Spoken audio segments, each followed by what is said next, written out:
All right. Greetings, everybody. I'm here with the infamous OakFoSho, Spencer Mills. How did you put that? Autonomous guerrilla media? Absolutely. I like that. I'm glad that we could finally get together and God, there's just so much to talk about. I don't even know where to start. How is your day going, by the way? It's been good. Just trying to place this pit bull. Trying to find a home for this pit bull, and Let's yeah, see her. Show her to the folks at home. Look at this face, guys. she's Wait, lying down now. oh, that's not a face. She's lying down now, but yeah, we've been trying to place her, find a home for her. We found her in West Oakland last night. She was just wandering around by West Grand and Market. I opened my door, gave her a whistle, and she just jumped right in my lap. So she's without a chip. She was without a collar at the time, and so we're just trying to find her a home, and hopefully we can find her a home. If my landlord knew that she was in here right now, it'd be the death of me. But Don't tell anybody, folks. yeah, right. We'll What just tell the whole world, just not my landlord. do you want to share a little bit about the placement issues that you're dealing with in case there's somebody out there in the area that's willing, to work with her or Well, she's great with people, phenomenal with people, loves people, but she's not. She's apparently dog aggressive, according to the SPCA. That they ran a test on her today. They were thinking about. We had some people call up and offer them money because normally they don't take strays, and we had some people from Twitter call up and offer them money to take this dog if she passed this test, and she passed everything but the dog aggressive test, and so. Yeah, we just gotta try and find a place for her is all. And I'm gonna take her to GA tonight, and yes. we'll see what's up with GA. Well, The Aki Doggy. Aki Doggy, there's been the Aki Kitten and the Aki. I even saw an Aki Ferret at one of the last reoccupations. So, yeah, go, Aki animals. I, Right. I want to talk about and I don't know if you were aware that we mirrored your stream from the city council meeting last night, and we all stayed up and watched it till the very end. First let me just say you guys were incredible. Everybody that got up and spoke out and spoke up, it was amazing. But my understanding is that the emergency proposal was to authorize or to prevent another port shutdown by any means necessary. Is that correct? Right. Well,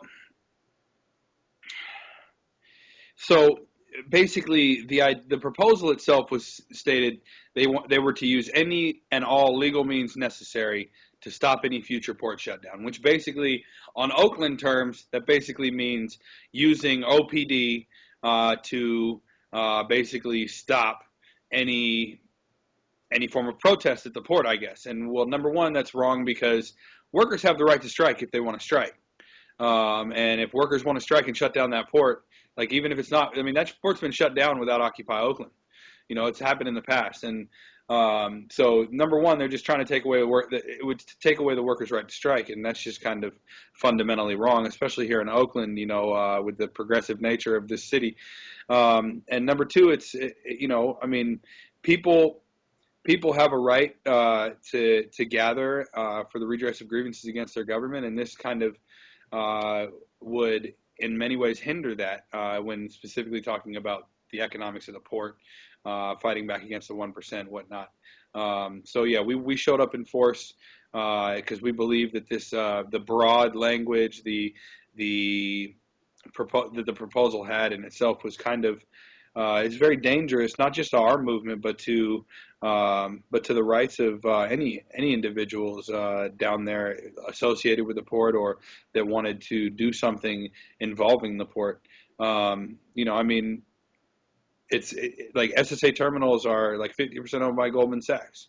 The we had a broker come down last night claiming he was a trucker, and Mhm. try to claim that he was a trucker last night, and it was just so obvious. We had actually had his business card from before, and so we knew who he was.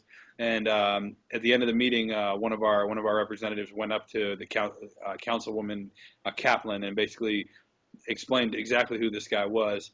He's not a trucker at all, and nobody was down there threatening truckers like he said, and it was just we were actually down there. I actually was on video interviewing several truckers. Some of them who agreed and some of them who didn't. So, this idea that they felt their lives were in danger, or their lives were threatened, is just nonsense. Yeah, absolutely.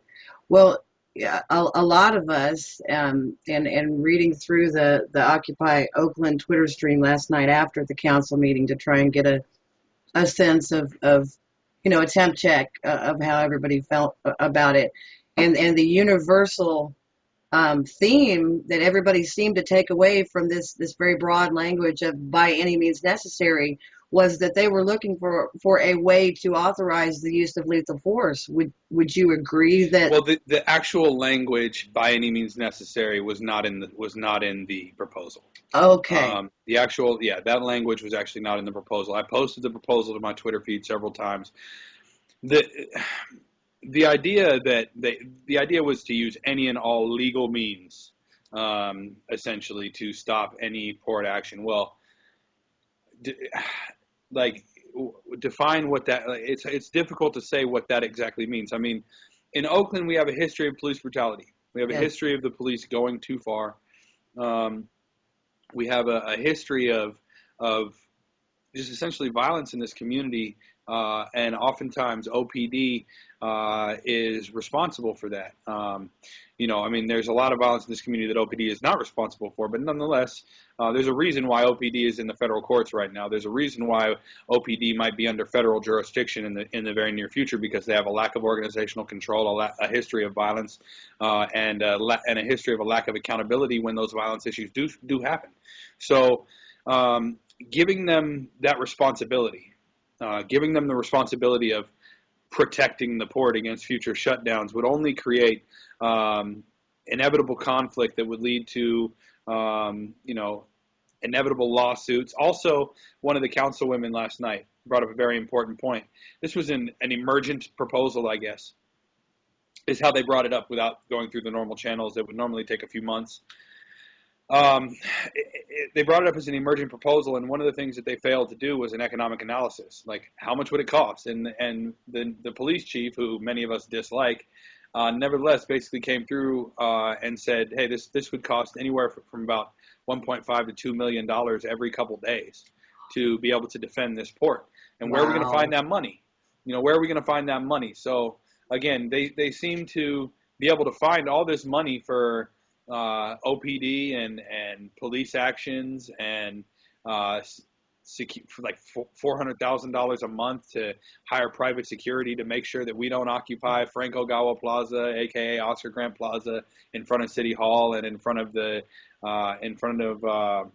Department of Homeland Security here in Oakland. And it's just how much money these people find. So much money for all these things, but they can't seem to find $2 million to keep 5 schools open next year. They're closing 30 schools in the next 5 years, and it's just the irony, the hypocrisy, the total lack of proper prioritization in this city is highly prevalent. And last night was a perfect example. Now, there were some great things done last night in that meeting. In fact, we have like a local ID act that's going through so that undocumented or individuals that don't qualify or can't get state or federal IDs can get local IDs here in Oakland. They can take that to get local accounts and things like that. And so there is good things that are done by the city council, but as far as we're concerned on that measure, on that proposal, it was so far beyond the bounds that they needed to go, that they felt they needed to do. I mean, it extended. It was just so far out there as far as the possibilities that could come as a result of the proposal. And we showed up in great numbers. I mean, we showed up in great numbers, and I think 59 people. I've never been witness to a city council meeting where 59 people want to talk on a proposal. Mm-hmm. It was unbelievable, and we just shut it down. And they, the way I feel about it is, if we didn't show up last night, The people that voted not to hear the proposal, I mean, it was a 4-4 split in the city council, and basically you need a 2/3 vote to be able to hear an emergency proposal. And if we didn't show up, the people that voted against it being an emergent proposal probably would have voiced their concerns and would have said, hey, we disagree with this. We disagree that or they would have voiced their concerns of disagreement, things like that. But I think they still would have passed it. But the fact that we showed up in great numbers last night and were clearly very vocal and clearly very angry, and there was a lot of emotion in the chamber, meant that they basically voted it down as an emergent proposal. Now, it's not dead by any means. It's going to go through the normal processes. They're gonna do like the normal economic analysis, things like that, and we're gonna have to show up again. We're gonna have to do a lot of a lot of community outreach, in my opinion. We're going to have to do a lot to make sure that they don't pass this in the future. We've got to look at all the negatives of it and promote those negatives essentially as what they are.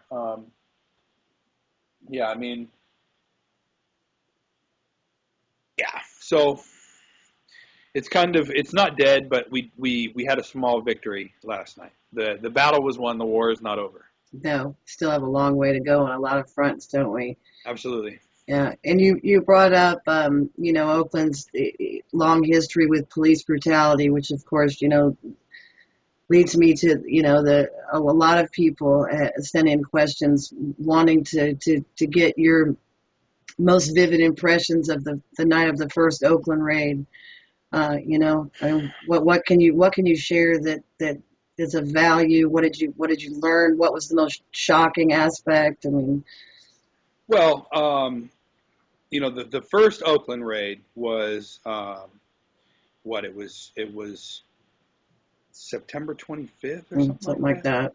And so the first Oakland raid was very quick. They came in at about 4:30 a.m. I was down there. I wasn't streaming yet. I was taking photos. Actually, some of the photos I took ended up on HuffPo somehow. Mm-hmm. I think I got one of the only photos of the only smoke bomb that was used that night. Mm-hmm. I guess it was thrown by a protester or whatnot, and I got the police retreating and putting on gas masks. Mm-hmm. It was it was a powerful photo, but nevertheless, it was very quick. They just basically moved in. Like we barricaded the plaza that night, but they moved in, tore all that down, surrounded it, arrested about 100 people or so.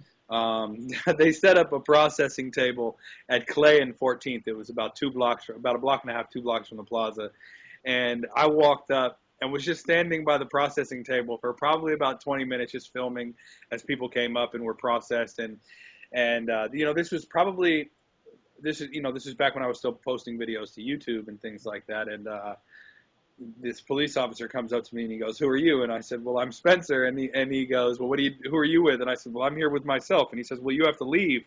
I said, "Well, I'm not in the plaza, sir." And we got into this whole debate about, public space and this and that. And I was like, "Well, I'm not on the plaza. I'm not involved in a public disturbance. I'm simply here doing my job, filming the police." And he's like, "You know what? I'm going to make an arrest here." And rather than be arrested, I chose to continue documenting from about 20 feet away. But nevertheless, it was kind of like my first run-in with OPD from a filming standpoint, from a journalist standpoint.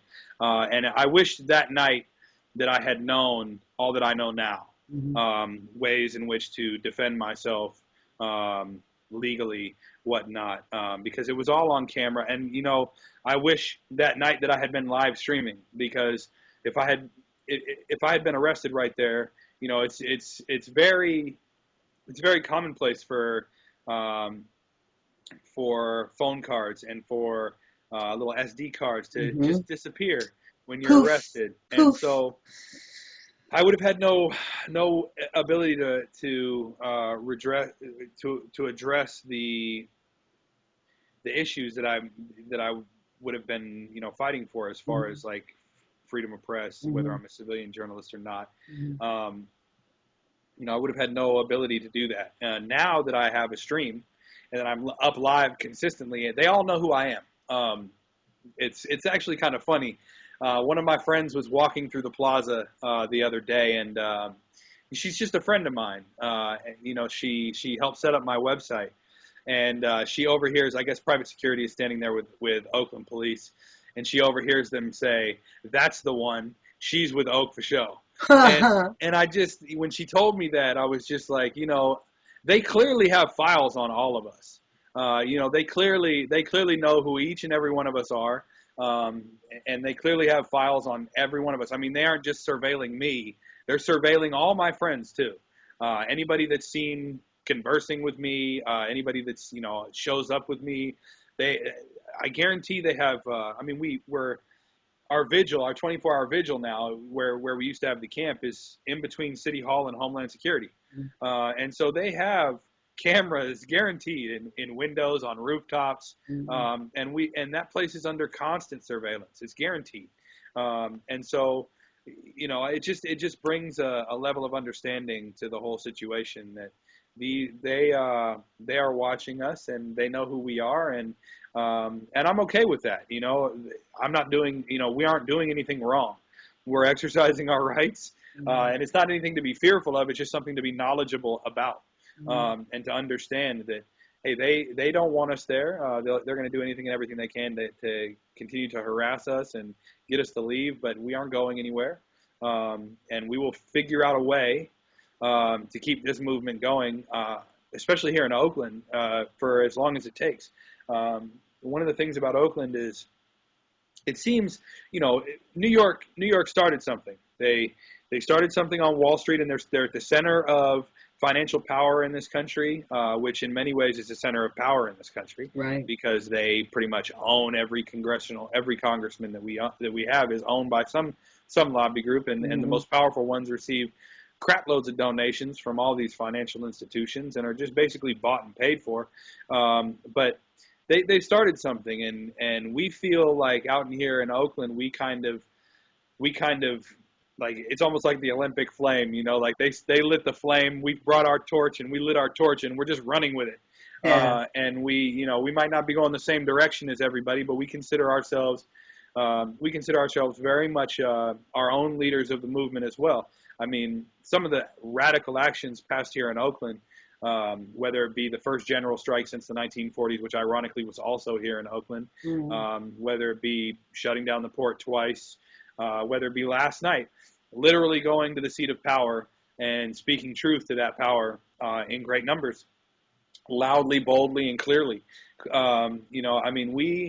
We are in many ways trendsetters, and we will continue to be trendsetters. We are a radical, kind of like the radical brother, the radical little brother, like our family members are sitting over in New York, and they're like, oh yeah, that's Oakland out there. They're a little crazy, but right, the redheaded stepchild. Right, exactly. We're like the little brother on the West Coast, and we're gonna do what we do, and be radical and push this movement in a direction that we feel is necessary. And I think it kind of goes to show, we started by shutting down our port, and then we have the entire West Coast that stands in solidarity with us about a month later, and we do it again. That was beautiful. Now what I'm thinking, of course, now is we've got to refocus and kind of aim ourselves in. My idea moving forward, where Oakland can lead, is to start doing some targeted boycotts. We can boycott very targeted businesses, whether it be not just the banks, but it could be, say, Koch Industry owned business, or it could be,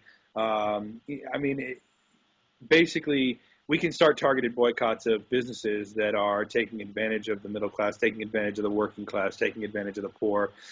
We can do that, and we can set an example and have the rest of the country follow us. And we in Oakland, yesterday I was at a few houses that have been basically taken, and are being, foreclosed homes that are being used and utilized for the movement, and to try and get people to stay in their homes. We have people actively occupying people's foreclosed homes. It's beautiful. I would like to see the state, number one, California. We have a level of diversity and a level of power here just in California that I don't really think anybody else around the nation has. We have, the Southern California movements here. We have Occupy LA, Occupy San Diego, and all the different occupies in Southern California. Then you come up here and you've got Occupy Cal, Occupy Berkeley, Occupy Oakland, Occupy San Jose and San Occupy Francisco, Davis, Occupy Davis, yeah. Sacramento. You've got all these groups and all these supporters. If we pool our efforts, and decide to do something as a state, we can again start to set trends. I mean, I think before we come together nationally as a movement, we're going to have to come together regionally. Much like we did with the West Coast port shutdown. In many ways, I think what they did in Washington by just marching on their state capitol and occupying that thing, just marching up into their state capitol and occupying it with sleeping bags and everything else. That was a radical action, and I really hope people around the country start to take that as an example, and it's time to start marching on our capitals. What they did in Wisconsin when before the Occupy movement started. Yes, with Scott Walker. Yes. What they did in Wisconsin was very much a precursor to what happened in Seattle. March on that state capitol. It's not theirs. It belongs to us. It's the people's house. Exactly. And so it's time to take it back.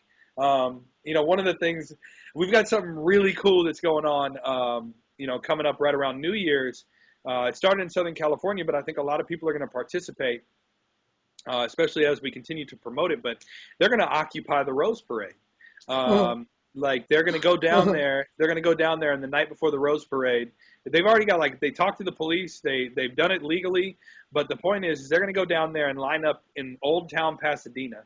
Right in every key camera angle. In 2008, they did it for an anti-war protest, and these anti-war protest signs got on TV for like 3 hours. Oh, beautiful! This year, they're bringing signs that are like 3 times as big, with a larger group, and they're going to have these signs at all the key camera angles. And so when the Wells Fargo float goes by and they break out when they break out a 20-foot sign saying "Stop foreclosures now," Wells Fargo. It's going to go Hi, around. Mom. Right. It's the second biggest televised event next to the Super Bowl. Yeah. Is the Rose Parade. It's going to go around the country to 50 million homes, and then it's going to go around the world to something like 200 million people. Yeah. And then you've got at the end of the Rose Parade, they're in cahoots, I guess, with the police down there. There's the last float, the 43rd float, and then 4 police cars, and directly after the 4 police cars are what they're calling float number 44 and float number 99, 99%. And so float number 44 is going to be like a 200-foot structure of the Constitution. Yes. Carried by, it's basically going to be a human float of occupiers. Oh. Directly after that is going to be like this massive, I think float number 99 is what they're calling it. It's going to be this massive octopus that symbolizes the Fed. With all its tentacles going out, and that's going to be cool. And then after that, they're going to be carrying this giant tuxedoed, top-hatted man that represents the 99%. And it's just going to be hilarious, in my opinion. Man. Like Cindy Sheehan's going to show up. Some activists are going to show up, and basically, hopefully, like 4,000 or 5,000 of our friends will show up, and we're going to occupy the Rose Parade, and basically, I mean, we're not trying to mess with 120 years of tradition. We're not going to disrupt the parade. They're going to have their little parade, but we're going to be on public spaces around that parade and directly behind the parade with our own human floats, and we're going to make some noise. I mean, within a 1-mile area of Old Town Pasadena are about 200,000 people on that day, and they're going to all see us marching down after the final float, like, what the heck is going on? And so it's going to be very interesting. Already, apparently, the Southern California Tea Party is trying to come together with like an anti-Occupy event or whatever. And what I have to say to them is, they're getting shafted too. The only people that aren't getting shafted as members of the Tea Party are the corporate backers behind it. Exactly. Everybody's getting shafted in this country. People in the Tea Party are being foreclosed on too. Right. People in the Tea Party, got subprime loans too. Mm-hmm. People in the Tea Party are anti-war too. Would like us to bring our troops home too. There's a lot of Ron Paul supporters involved in the Occupy movement, Mm-hmm. and while I disagree with Ron Paul on many an issue, I have a great deal of respect for him because he never falters. He believes in his political viewpoint and ideology, though I may disagree with a lot of it. Mm-hmm. He never falters for political gain, and so there's a lot of Ron Paul people out there, and I tend to talk to when I speak to them. I tend to try to focus on things we agree on, like Ron Paul's foreign policy and the Right. wars, and these World War I, World War II, and Cold War era type bases that are costing us billions of dollars every year Mm-hmm. to keep overseas. There's no reason to have these bases other than for posterity and basically just because we can as an extension of our power. Right. It's just pointless. We're just wasting money when that money could be used to keep people in their homes here at home. And so there are conservatives out there, and so to the Tea Party that's trying to get this like anti-Occupy protest going in Mm-hmm. Southern California, number one, bring it, because I'd love to sit out there and debate with you. Number one, nobody wants, like, you say you're anti-big government. Well, I'm not anti-government. I'm anti-wasteful government. I would love an efficient government, and I think most people would agree with that. Yes. And there's no reason why we can't work together to have a more efficient government. You say that you're anti-tax and all this nonsense. Well, why don't you get on the corporate backers behind your movement and get on them for basically not paying any taxes. Right. There was an article the other day. 30 major American U.S. corporations spent more money lobbying government in 2009 and 2010 than they did taxes. More money, basically billions of dollars, lobbying and buying our government rather than paying taxes. And so let's end these practices. Let's end the fundamental corruption of our system. That as long as our elected representatives continue to take money from those that they're supposed to regulate. I say it all the time. As long as you take money from those you're supposed to regulate, your system is broken, your system is corrupt, and you're a part of it. And we all are fundamentally part of this hypocrisy, and we can all come together as the 99%, which the Tea Party, in many ways, the rank and file Tea Party members, in many ways are the 99% too, and we just want to sit down and talk with them. I can sit down and talk with them on an individual basis and come together and come to agreement on so many issues. Right. But the news media in this country is invested in the division of America. Indeed. They're invested in keeping us separated. They're invested in ignorance. In ignorance and dividing us. Mm-hmm. And so they eat it up, hook, line, and sinker. And rather than sit down and talk with one another, Americans just sitting down at the same table and discussing where we can agree and where we can get things done. That's what I like to do. That's what I like to do with my camera when I'm out there. I like to find dissenting viewpoints, and I like to talk to them and see where we can agree. I mean, that's the point behind this whole thing, in my opinion, is being the 99%. There's going to be a lot of disagreement, but there's a lot of things we do agree upon. It's just and finding that common ground is important. You as part of the 99%, you're going to have just such a wide variety of views and backgrounds, and so many of us are coming from different places, but there's a common thread that unites us all.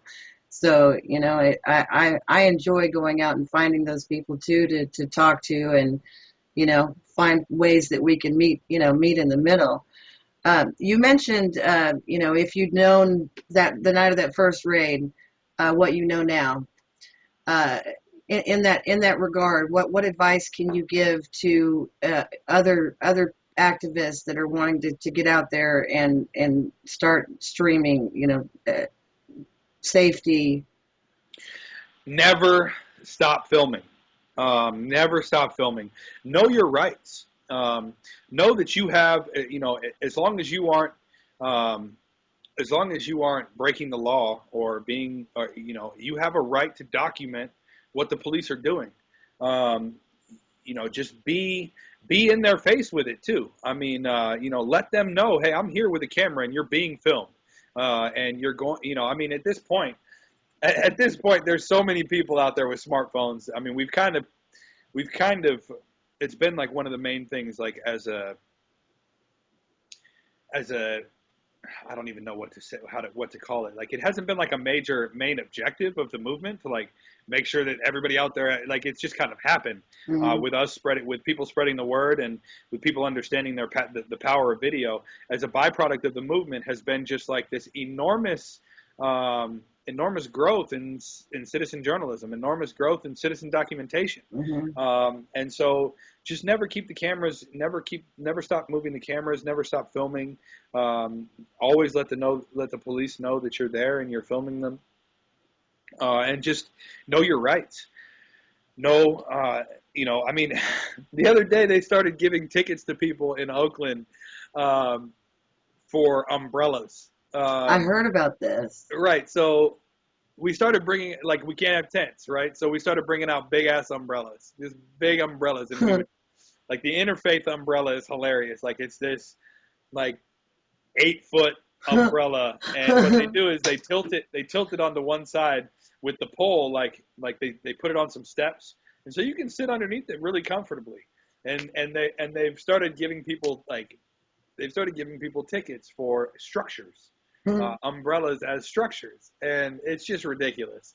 I mean, you look in the law, you look in the actual piece of code that they say that we're violating, and it requires like a removal of dirt, planted posts, all these different guidelines. None of them that an umbrella fits under. And so I don't believe they'll ever have to actually pay for that ticket. But the point is, they're trying anything and everything, within the law and outside of the law, obviously, to try and stop us. And so just know your rights.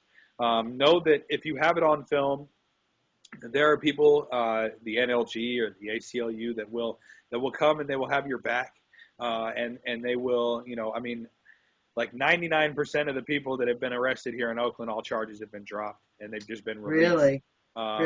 Because of the backing of the NLG that have come in and the lawyers that have been working. They've been great. Yeah, absolutely. So just know your rights. Never stop the cameras from moving, and just let the police know that you're there. I mean, they all know who I am now. So I mean, the other day I found it kind of funny. The other day, and they monitor my Twitter feed too. They monitor all of our Twitter feeds, but the last 2 times that I've come when things were happening at Oscar Grant Plaza, I need to stop tweeting that I'm almost there, because I tweet that I'm almost there and I show up and they just all bounce. And I think what it is they know that they have a certain time frame with which to do what they want to do, and they need to get out because everybody with cameras is going to show up in about 15 minutes.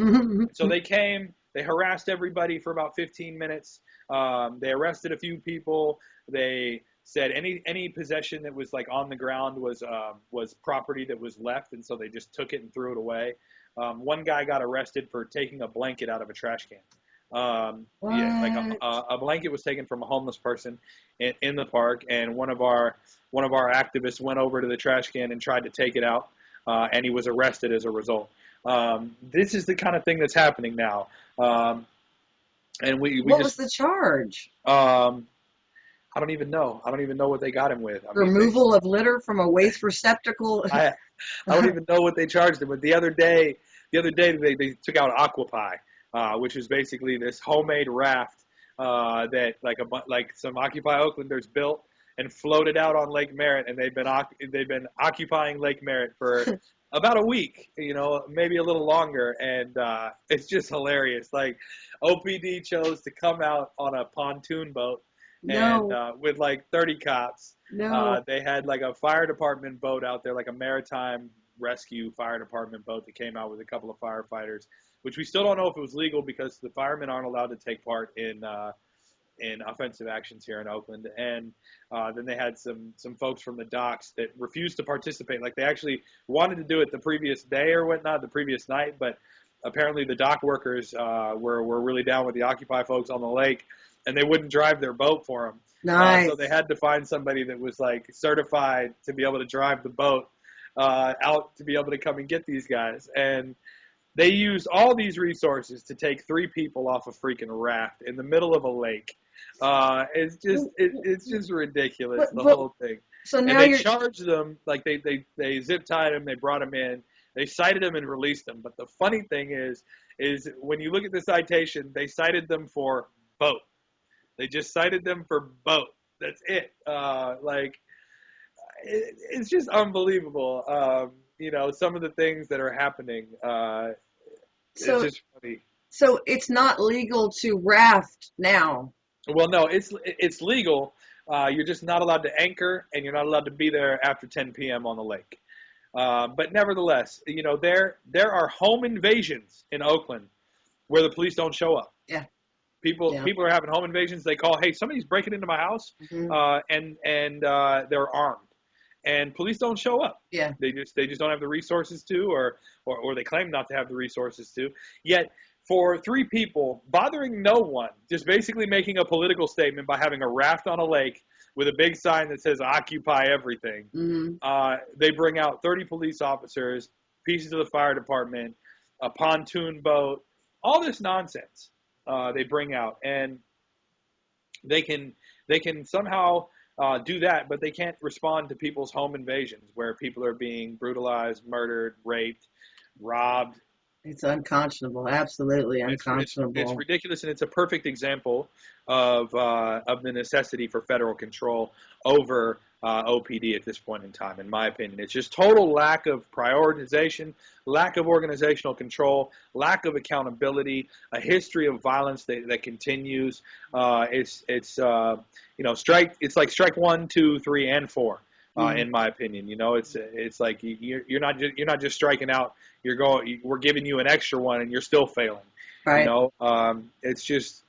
It's on another level here. It's on another level of ridiculousness. Well, so many of us have seen, the footage of Scotty Olson, down on the ground, and everybody trying to render aid from that night, and the flashbang, coming in, and it was hard for me as a human rights activist to equate that what I was seeing was actually happening stateside and not in Tunisia or Bahrain. I mean, it was a truly surreal sight to think that this, 7 or 8 hours away was happening in Oakland, California to my, our own people. What were your most vivid impressions of that night? I mean, personally understanding the history, growing up here, having been witness to riots, having been witness to many a protest here, and police violence that is on a whole nother level. I mean, there's a few places in this country where people understand what we've gone through. Chicago, New York. These places, they understand the level of brutality that we deal with because they've had to deal with it too. But there's few places else in this country that understand what this city, specifically the minority communities in this city, have had to deal with for decades. There's a reason the Black Panther Party started here. There's a reason why that form of radicalization took place and grew roots here and became so powerful because of the level of violence and the level of brutality that the African American community at the time was facing, and they still face in many ways. And so my impression was it was more of the same. Everybody else everywhere else was shocked. I mean, I think people were still shocked. But in the back of our heads, we expected it. There's a reason why we all came out with gas masks.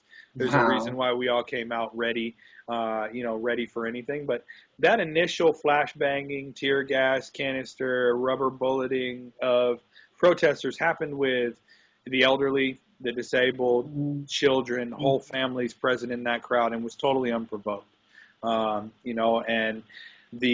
for the rest of the night, you just had an angry group of people march away, march back, regather. They get flashbang tear gassed again, march away, march back, and we wouldn't stop. And we won't stop. They can choose to, the only way that they can have us stop is to basically do what they did in the last couple of raids, and what that was essentially come in tactically sound, and not send anybody to the hospital, and not purposefully wound people, not shoot anybody in the head with tear gas canisters and flashbang and tear gas elderly and disabled folks. I mean, yeah, I mean that's OPD though. That's just kind of par for the course as far as OPD is concerned. What's happened lately has actually been, with the last raid on Snow Park and the last raid on Oscar Grant Plaza, Mm-hmm. has actually been as far as OPD standards are concerned, it's been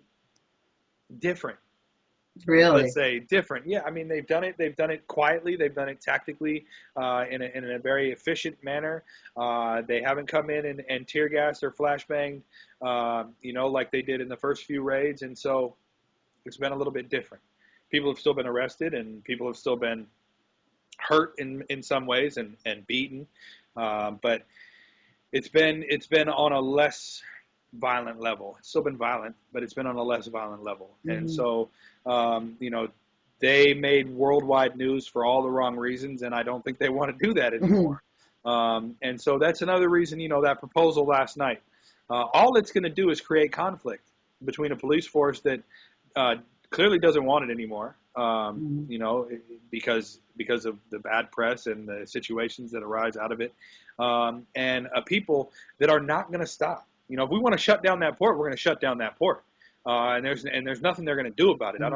I don't. You want to start lobbing tear gas canisters and flashbangs down at the port. That's going to shut it down just as fast as anything that we're going to be doing. Yeah. So if we want to shut down that port, and we don't have to go into the port to shut it down. Exactly. There's a couple of access points, and we can just hang out outside, mm-hmm. and just lie down on the ground and not let any of these trucks pass. There's a couple of key overpasses, a couple of key intersections that we could shut down, and we don't even need to walk in on the terminals. Mm-hmm. We don't even need to. So they can do whatever they want. We're going to do whatever we want, and if we really want to shut it down again, we will. And what was important is we needed to remind the city council last night, we shut the ports down in response to their actions. We shut the port down initially and called the general strike in response to the brutality we faced on the initial raid, and then the following night's tear gassing and what happened to Scott Olson. Yes. That was in response. Yes. We shut down the West Coast in response to a perf organized, nationally organized raid on the Occupy movement as a whole. These were response actions. So again, don't give us something to respond to, and your portal stay open. Right. Let us have our rights to protest, and let us protest and just basically have our rights, and we will not have to shut down your port. Seems logical. Right. I mean, let us do what we're going to do because we're going to do it anyways. And that'll be that. I mean, this is supposed to be a progressive city council, and there are those on the city council that are progressive, and I'm getting a ton of texts right now because apparently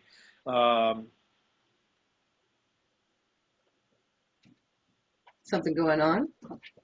Well, number one, my friend's brother says that he can take the dog at least on a temporary basis. Yes, that's wonderful. The city of Berkeley has given an Occupy Berkeley eviction letter for 10 p.m. tonight.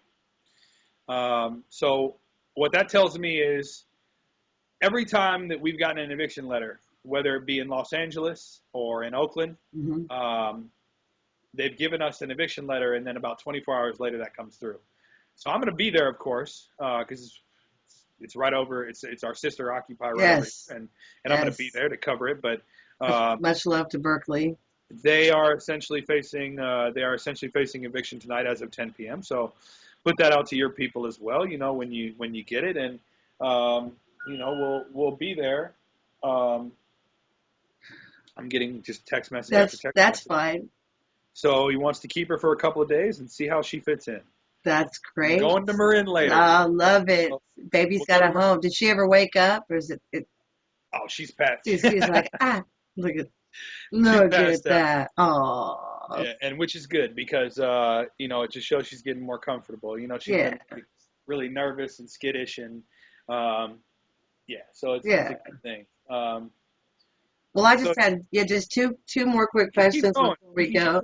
going with whatever you want to talk about. I know we've been trying to do this, and to everybody watching this that will watch this, we had scheduling conflicts, technical difficulties. We've been trying to do this for a while, Yes, and yes. so I've really wanted to do this with Portland because I have family. My family is originally Oregonians on my mother's Oh, side. wow. I don't know if you guys have ever heard of. Well, of course, you guys know about Corvallis, but in between Corvallis and Newport on the coast there is Yes. is a little town, little area called Eddyville, Oregon. That area was settled by my ancestors on my mother's side. They came out on the Oregon Trail, Oh, and how out there cool. we have land and whatnot, and there's a there's a cemetery that with my ancestors in it back to like the early 1800s, so or like the mid 1800s. So it's yeah, it's a I, I appreciate Oregon, and in fact, I know I'm going to be coming up there in the next couple of months, at least once. Yes. So Come see for those us. in Portland, I'll be coming Oh, you don't eventually. don't even plan to get a hotel room. Somebody will put you up here. So we would love to have you and bring you I'll be to. coming up to check out the OPDX family up there, and we'll see you guys. And I don't know when that's going to happen. We've got a lot of plans for January, but yeah, I mean probably February or March. I'll make a trip up and see how you guys are doing. Hopefully, if you guys are having a big action in one of those months, I'll try and plan around it and try and come up and Yeah, support you guys. that would be Um, awesome. but yeah, go ahead, shoot. So that reminds me, you mentioned January and March, but I know from talking to JT Funkboy NSF that you guys are taking donations for airline miles to get. Is it to the January DC action or the May DC action? So I already had a guy that bought me a ticket. Great. So guy uses air miles. I'm trying to think of his Twitter name right now. Um, yes, Skyvan, Skyvan, Okay. Skyvan on Twitter. He basically came. He basically travels for a living, and he uses air miles to purchase me round trip tickets Beautiful. from San Francisco to New York on the 13th, and Hmm. then I'll be coming back on the 24th from DC. So I'll be in New York for a couple of days, and then I'll travel to DC probably on the 16th, Hmm. and I'll be in DC for the 17th action, and then Occupy the Federal Courts is supposed to happen on the 20th, I believe, Hmm. and so I believe I'll stay and occupy the Supreme Court Oh, if all wow. that looks like it'll work out. Hmm. But if that's not going to happen, then what I'll do is I'll stay in DC for a couple of days probably, and then probably try and take a train up to Boston or Philadelphia or something like that. Just basically try and make my rounds up there on the East Coast for about 10 days. Do some documentary film work up there, and basically do some streaming and try and basically check out the East Coast and be out there in solidarity with all of them. Indeed. So are you still taking donations through your WePay? Oh, we definitely we've raised a good amount of money to be able to do this for probably about 6 months so far. Okay. Because you But can feel free to plug it. Give it a well, shout out. I mean, you can go to the website. It's oakfosho.com, OAKFOSHO.com, and you can check out the donate page. We also have like a technical needs equipment Oh, great. equipment page. Like, I mean, I assume like if I were to stop, improving the stream, like we bought a bunch of equipment the other day. We bought like a monopod. Is it And over there? Can you show we, that? we did. We did. Oh, you have got a fan club just for your gear alone. So that was my next question. Everybody wants to see it. Tell me what it is. So this is the Sony Handycam that was on loan to me from Ustream.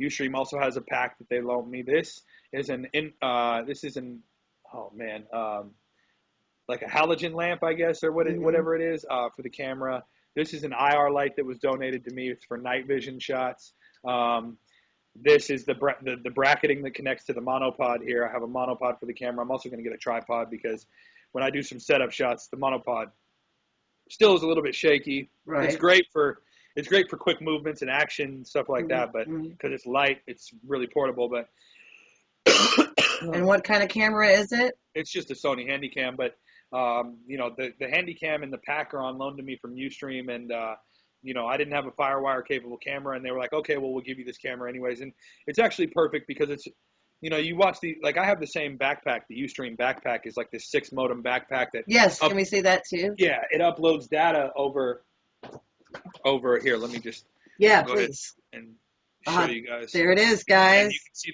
the external batteries that are charging right now, actually. They're like external laptop batteries. And, yeah, basically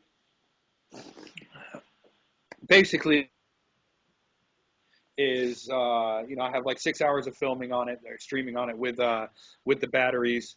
It uploads over 3 cell networks, Sprint, AT&T, and Verizon at the same time. It all goes up throughout these networks and comes back together on one server and is put out on the internet in high definition. Mm-hmm. It's a beautiful thing, essentially. It's the Handycam. I see reporters with the same backpack, but the Handycam is, generally these reporters have these massive cameras, these much larger, bulkier cameras. But for my purposes, running between police lines, trying to be as portable as can be, the Handycam is perfect.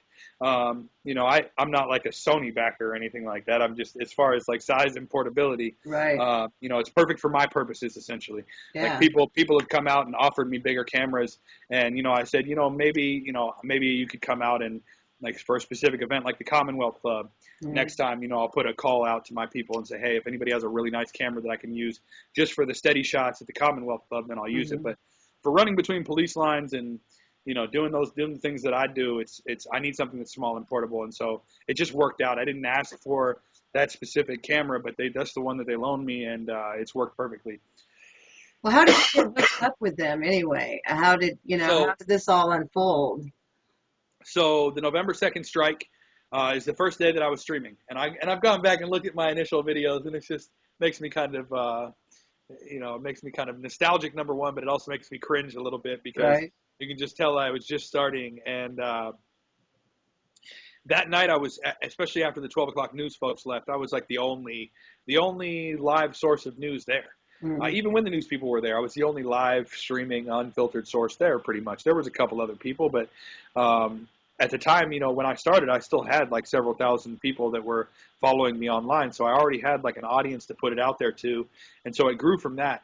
And by the end of the night, we had anywhere from, 10 to 15,000 people watching on channels that we could count, whether it be my Ustream page or Global Revolution or a couple of other sites that were streaming us, whether they were Ustream or Livestream. The ones that we could count were anywhere between 10 and 15,000. Of course, I personally think there were more because, people start mirroring you. Like some nights, like the following week at Cal, I had people messaging me, like 15 different people messaged me telling me that they were watching different mirrors. And so you never know how many people are watching you. But from the next week at Cal, we could tell that we were being watched by, probably about 30 to 35,000 people from a cell phone. Wow. And so basically somebody said, I was watching my social stream from the cell phone. You hold the cell phone up here, and while I'm holding it and filming, on the screen here is essentially my social stream that goes by on the Ustream, my Ustream social stream. And I'm watching somebody, and somebody makes a suggestion, hey, you should ping Ustream to get you better equipment because so many people are watching. I mean, headline news and CNBC and like non-prime time hours, we'll get like 25,000 or 25,000 to 30,000 people watching at any one time. So we were essentially the size of a small cable TV show from a cell phone. Nice. And so we had, I nonchalantly said, yeah, haha, we should get Ustream to. Somebody sent me a link to like their advertisement for this pack, which is like $2,500 or $3,000 a month to loan people. And I was like, yeah, haha, we should try and get one of those packs. Nice. And all of a sudden, like, people took that really seriously. And there were a few people that found all the Ustream executives on Twitter and along with the Ustream account and just started pinging the crap out of them. Just tweeting them, Facebooking them, just pinging them all over the place. Like, hey, look what this guy's doing. You need to get him some equipment. And by the end of the night, I had like two different Ustream folks try and get a hold of me.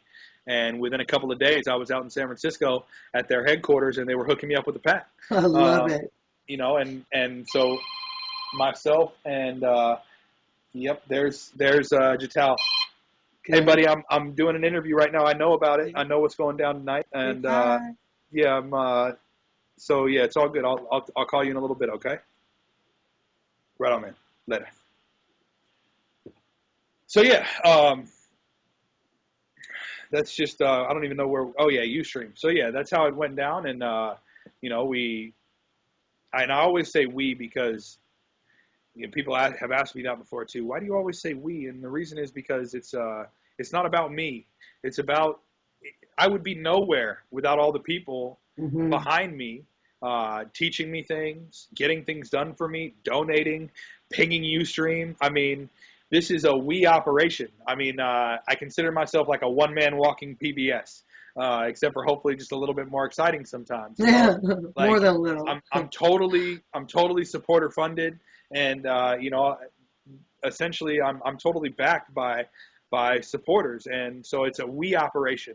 You know, I do this for us, for not just for you know um, my own purposes. It's you know, I mean, it's definitely much larger than myself, and it comes from that recognition. That's why it comes from that recognition that that's how it is, and so that's why I always say that. But you know, we've accomplished so much so far, and it's only been about a month and a half. You know, we started on the 2nd of November, Mm-hmm. and what's the date today? You know, I think it's The 21st. so it's been like 50 days. Yes. You know, it's been like 50 days, which is just unbelievable. It's just unbelievable. Well, that brings me to my last question is, you know, there's Occupy movements, you know, encampments, actions cropping up everywhere. What is the best advice that you could give to a brand new, you know, camp, chapter, whatever of the movement? Was the best advice that you could give to them going forward, whether they be in a big city, a small city, you know? Wow. Well, I know as far as an encampment is concerned, I don't even know what to say.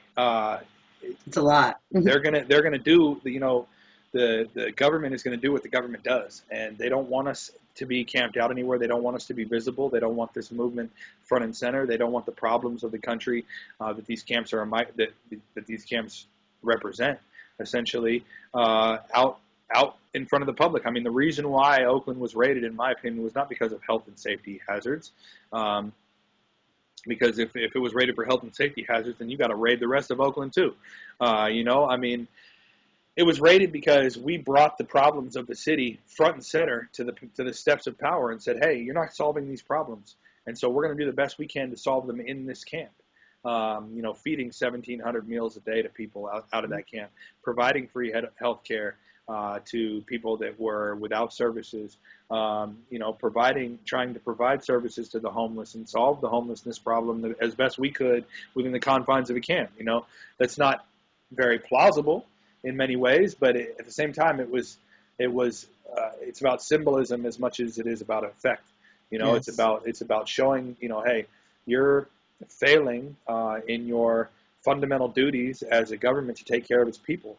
You know, to ensure the health and safety of its people, and as a result, you know, that camp was highly necessary, and they are still highly necessary.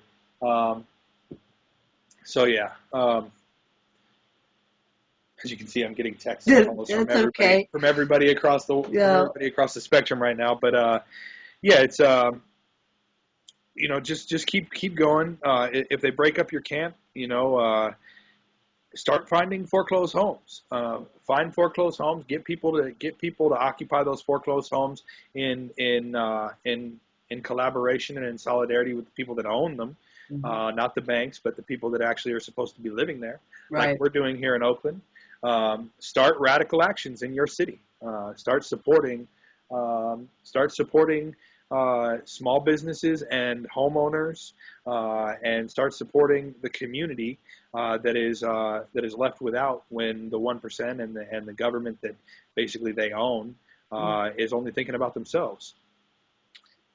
Yeah, it's I can't wait to see what the next year brings for us. You know, I mean, I it mean, hey, feels the like next it's been a month. lot longer than it has, doesn't I it? mean, if today's the 21st, I mean, 1 month from now we're going to be occupying the freaking Congress. I So, mean, so it's like I'm interested to see what's going to happen in the next 30 days myself. It's going to be. I mean, we're going to occupy the Rose Parade. We're going to uh, occupy Congress. We're going to occupy the federal courts. Um, this isn't stopping. We're just getting started. And then, of course, coming up July 4th, I mean, it's kind of out there. That's kind of like as far as my mental spectrum goes at mm, this point with regards to the movement.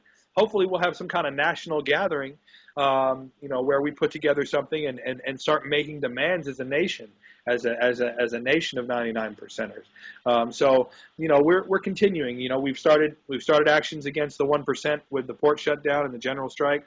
We're going to start actions against the government that's owned by the 1%, owned and operated by the 1% next month in January. We're going to start making large symbolic statements, like what's going to go down at the Rose Parade. We're going to keep on local levels. We're going to keep fighting for homeowners in foreclosure. Yeah, we're still in our infancy.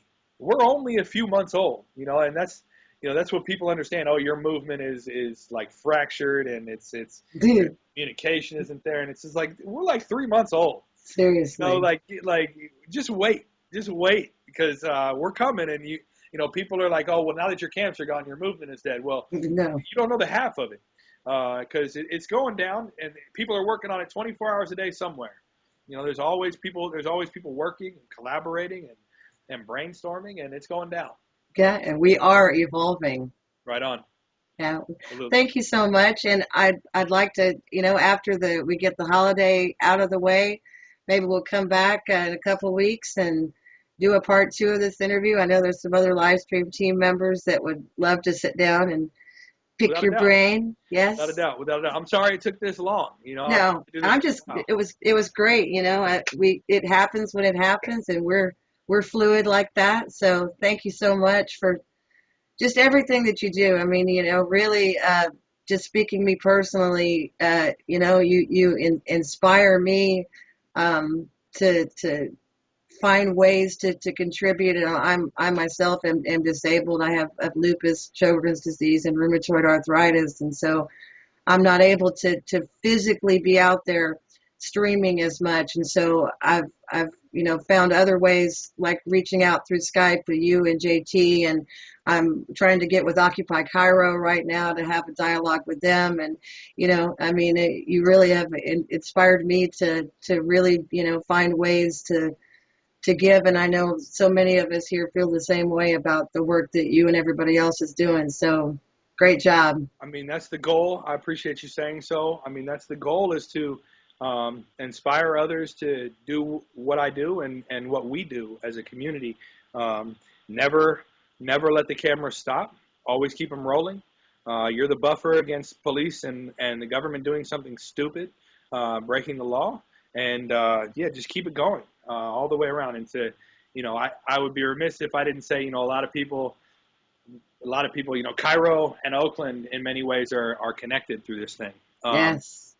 because Yes. they marched in solidarity with us, and we've marched in solidarity with them, specifically Oakland and Cairo, and Mm, so many people call it Cairoakland, mm, and I would be remiss if I didn't say, with the violence that we've had here, it has not even touched on even a small small level. level. It hasn't even come to maybe 1%, Mm, of what we've experienced here, or what we've experienced, maybe 1% of what they've experienced out there. The correct. level of violence and the level of brutality coming from SCAF and the Egyptian military and their basically militias out there is something that's on a whole nother level. Mm. And so, I always speak out in solidarity with them and in solidarity for, all the political prisoners and human rights activists that are now in prison out there. And So so, over 12,000 since January 25 are and still in prison. it's a shame. It's an absolute shame. And, we especially here in Oakland, we are constantly thinking about them.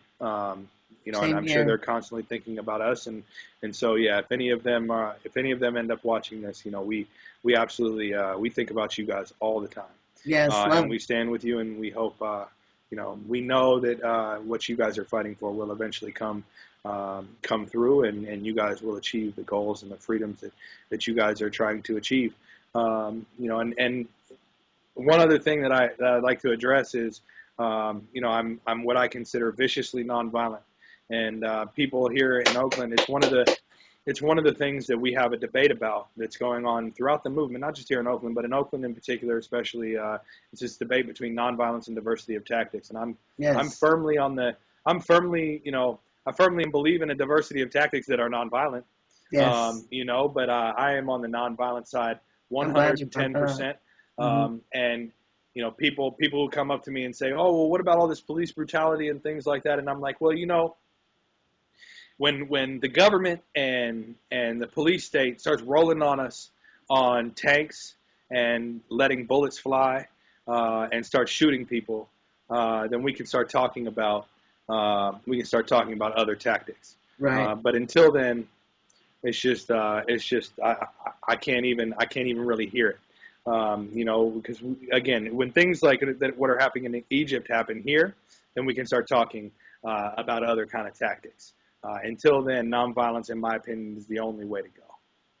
Yeah, I agree. I agree. We don't. I think I just lost your. No, I had. Oh, there we go. There it goes. Yeah, I agree, and I'm actually glad you brought that up because that was I had heard through the grapevine that was how you felt about the situation, and one of the things I wanted to ask you and forgotten about. So, I think that's really important to stress that because, I feel like operating from a place of peace and nonviolence, in the face of tyranny, especially. I mean, it only amplifies the injustice. And I think it's very important for all of the Occupy movements to really understand and get behind that principle of nonviolence and understand that it's okay to be angry, but if we stand together and stand against this negativity in a peaceful way, we can only come out ahead. Absolutely. So, Absolutely. Thank you so much for Thanks for having me. spending time, and we will see you again soon. Absolutely. All right. Good luck. All right. Bye-bye. Bye.